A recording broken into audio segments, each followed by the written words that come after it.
Good morning বন্ধুরা, সকালের সূর্যোদয় থেকে আমরা আমার এই ভিডিওটা শুরু করছি। তো মহারাষ্ট্রের চন্দ্রপুর জেলায় অবস্থিত তরবা আন্ধেরি টাইগার রিজার্ভ, যাকে ইংরেজিতে টিএটিআর বলা হয়, এটি একটি জনপ্রিয় বাফার জোন। শিরখেটা গেট, এটি মূলত তুলনামূলক শান্ত এবং কম জনবহুল। শিরখেটা গেটটি তরবা রিজার্ভের কোলারা জোনের বাফার এরিয়ার মধ্যে অবস্থিত। তাহলে চলুন, গেটের সামনে পৌঁছে গেছি, ভিডিও শুরু করা যাক। গুড মর্নিং বন্ধুরা, আজকে 25 তারিখ। আজকে আমাদের মর্নিং সাফারি আবার শিরখেটা গেটে। আমরা এখন গেটের সামনে দাঁড়িয়ে আছি। কালকে আমরা ইভিনিং সাফারিতে গিয়ে দুটো কাপ তার মাকে পেয়েছি, যেটা আপনাদের একটু আগে দেখালাম আগের ভিডিওতে। এখন আমাদের সকালের সাফারিতে কি হয় তার জন্য অপেক্ষায় থাকি। তো চলুন বন্ধুরা, আমরা সাফারি শুরু করি, সঙ্গে থাকুন। দেখা হচ্ছে। তরবা বা তাড়ু নামটি এসেছে স্থানীয় আদিবাসী গন্ড ও কোলাম উপজাতির দ্বারা পূজিত এক সাহসী গ্রাম্য প্রধান তাড়ু তার নাম থেকে। লোকগাথা অনুযায়ী তাড়ু এক ভয়ঙ্কর বাঘের সাথে লড়াই করতে গিয়ে প্রাণ দিয়েছিলেন। তার সম্মানে তরবা হ্রদের তীরে একটি মন্দির বা উপাসনালয় তৈরি করা হয়েছিল। পরে সেই অঞ্চলের নাম তাড়ু থেকে অপভ্রংশ হয়ে তরবা তৈরি করা হয়েছে। আমরা জঙ্গলে ঢোকার এই 15-20 মিনিট ধরে এদিক ওদিক ঘুরছি। হঠাৎ করে দেখলাম 3টে টাইগার পিছন দিক থেকে জঙ্গলের মধ্যে ঢুকে যাচ্ছে। পিছনটাই দেখতে পেলাম। পরে শুনলাম এরা রাস্তা দিয়ে হাঁটছিল, হঠাৎ করে গাড়ি দেখে জঙ্গলে ঢুকে গেছে। তো চলুন আগে দেখা যাক। 1879 সালে ব্রিটিশরা এই বনভূমিকে সংরক্ষিত বন বা রিজার্ভ ফরেস্ট হিসেবে ঘোষণা করে। 1905 সালে শিকারের ওপর কিছু বিধিনিষেধ আনা হয় এবং 1931 সালে সমস্ত বন্যপ্রাণীর শিকার পুরোপুরি বন্ধ করে দেওয়া হয়। যদিও 1942 সালে এটি আবার একটি শিকারের ব্লক গেম রিজার্ভ হিসেবে চালু হয়েছিল, পরে সেটি বন্ধ হয়ে যায়। 1955 সালে তরবা হ্রদ সংলগ্ন প্রায় 116 বর্গ কিলোমিটার এলাকাকে তরবা ন্যাশনাল পার্ক হিসেবে ঘোষণা করা হয়। তারপর 1986 সালে তরবা সংলগ্ন অঞ্চলটিকে আন্ধেরি নদী বা আন্ধেরি রিভার এর নাম আন্ধেরি ওয়াইল্ড লাইফ স্যাংচুয়ারি বা অভয়ারণ্য হিসেবে গঠন করা হয়। তারপর আসলো 1995 সাল। তরবা ন্যাশনাল পার্ক এবং আন্ধেরি অভয়ারণ্য এই দুটিকে একত্রিত করে আনুষ্ঠানিকভাবে তরবা আন্ধেরি টাইগার রিজার্ভ বা টিএটিআর হিসেবে ঘোষণা করা হয়। এটি মহারাষ্ট্রের বৃহত্তম ও প্রাচীনতম জাতীয় উদ্যান।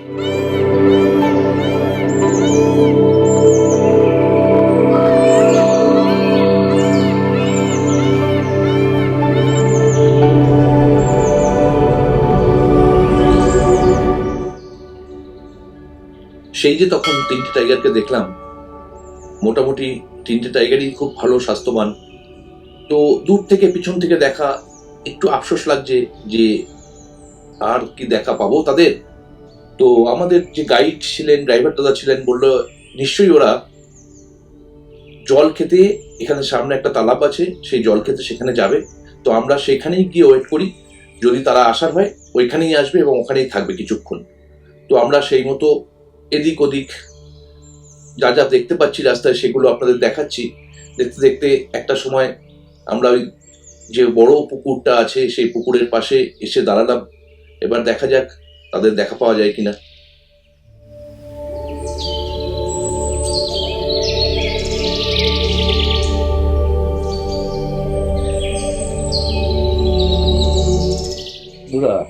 আমরা সবাই এখন ওয়েট করছি।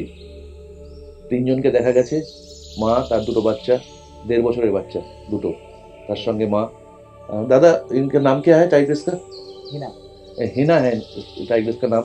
हिना का 2 बच्चा, अभी नाम नहीं हुआ, अभी वेट कर रहे हैं। अगर आ सके देख लीजिए, इस जगह पे वेट कर रहा है।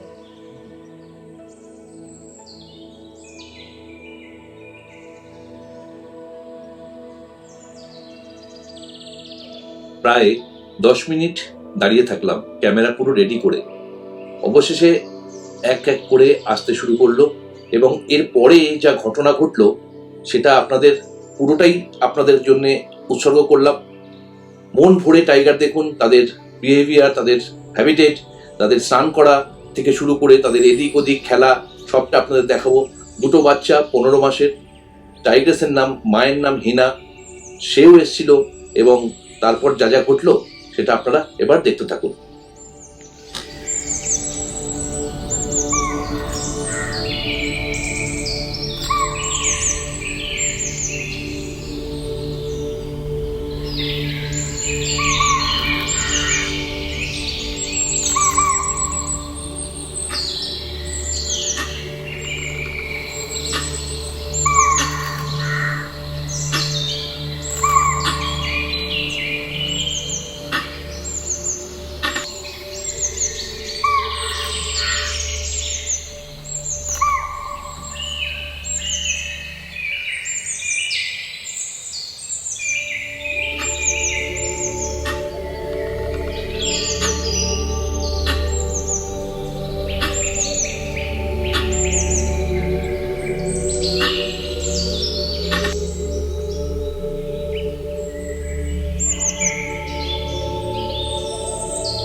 অনেকক্ষণ ধরে তারা আমাদের সঙ্গ দিল এবং অনেক ছবি তুললাম, অনেক ভিডিও তুললাম, যেগুলো আপনাদের এখন দেখাচ্ছি।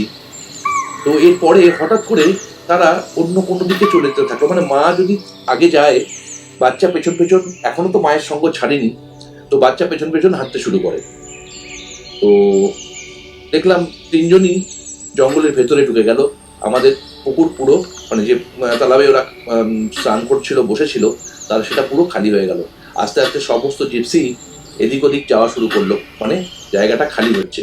তো আমরাও ভাবলাম ঠিক আছে, আবার অনেকটা দেখেছি, অনেকক্ষণ দেখেছি, ঠিক আছে চলি এবার অন্যদিকে। তারপরে টুকটাক এদিক ওদিক জঙ্গল ফাউল, তারপরে এদিক ওদিক বন জঙ্গল ঘুরতে ঘুরতে আবার আমরা ওই রাস্তা দিয়ে যাচ্ছিলাম। দেখে নিই একবার আবার ফিরেছি কিনা। ফিরে এসে দেখি মা নেই, দুটো বাচ্চা সেখানে। দিব্যি একজন ঘোরাফেরা করছে, একবার পুকুরে নেমে জল খাচ্ছে, আর একটা যে মেল কাপ, সে একটা গাছের ছায়ার তলায় বসে আছে। তো আবার আমরা ছবি তোলা শুরু করলাম। তো আবার দেখুন তাদের পরবর্তী যেগুলো তুলেছি সেগুলো আপনাদের দেখাই।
তো প্রিয় দর্শক বন্ধুরা, এই পর্বের ভিডিওটা কেমন লাগলো জানাতে ভুলবেন না প্লিজ। আমাকে কমেন্ট করুন বেশি বেশি করে, আমি তাহলে রেকটিফিকেশনের একটা সুযোগ পাই। যদি কিছু আমার খামতি থাকে, যদি কিছু প্রবলেম হয়, সেগুলো আমি বুঝতে পারবো, আমার একটু সাহায্য হবে।